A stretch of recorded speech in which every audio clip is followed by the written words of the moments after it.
bienvenue à toutes et à tous sur notre volet politique. Nawal Salem, désigné Premier ministre du Liban le 14 janvier 2025, est perçu comme un réformateur capable de redresser le pays aux côtés du président Joseph Aoun, élu quelques jours plus tôt. Salué pour son intégrité et son expertise, Salem, 71 ans, appartient à une influente famille sunnite de Beyrouth. Sa nomination représente un tournant pour le Liban, pris par un vaste mouvement de changement malgré l'opposition du Hezbollah.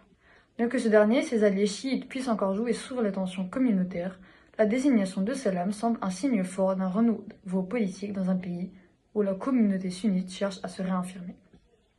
Passons désormais à notre actualité économique.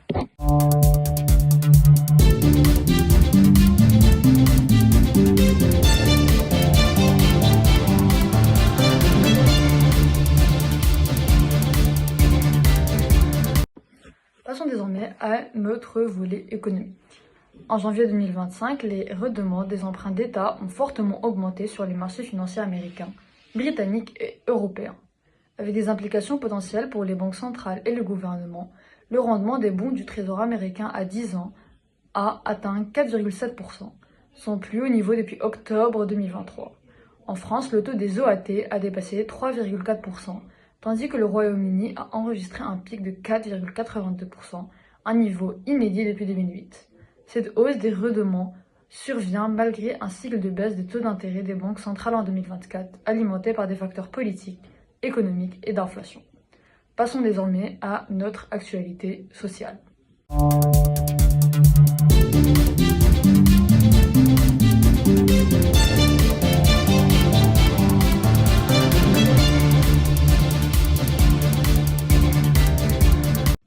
En Algérie, en 2024, a expulsé au moins 31 404 migrants vers le Niger, un chiffre record selon l'ONG nigérienne Alarm Phone Sahara.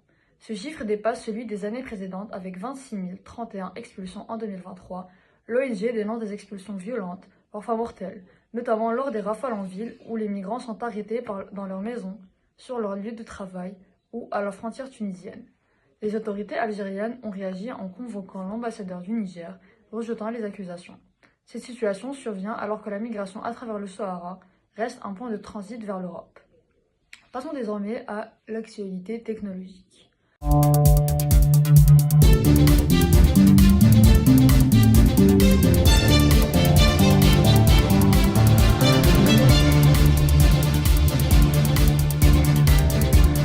Au CES 2025, plusieurs innovations technologiques ont été présentées pour aider à gérer le stress et l'anxiété.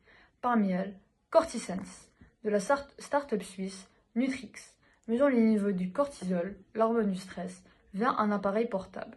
Les résultats sont accessibles via une application mobile avec une option de mise en relation avec des professionnels en cas de niveau trop élevé.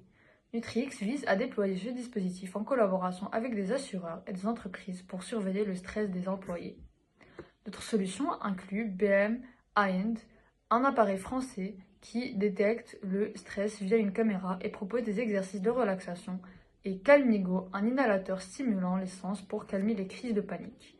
Calmigo, qui combine respiration guidée, lumière, vibration et effluves apaisantes, a montré des résultats positifs chez les anciens combattants atteints de stress post-traumatique.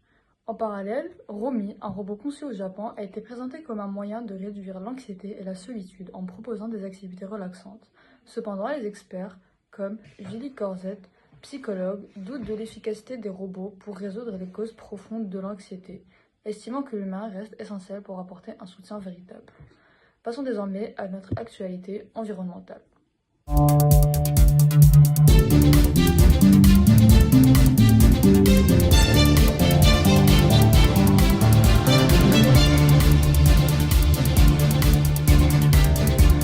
En Tunisie, le ministère de l'Industrie, des Mines et de l'Énergie annonce le lancement du deuxième round de l'appel d'offres numéro 01-2022, visant la production de 1700 MW d'électricité à partir de centrales solaires photovoltaïques. Dans ce cadre, 2 projets, chacun d'une capacité maximale de 100 MW, seront sélectionnés. Les prompteurs intéressés doivent soumettre une demande d'inscription ou de confirmation d'inscription avant le 28 février 2025 à 12 h, heure de Tunis, via l'adresse email 3pv@energiemine.gouvernement.tn.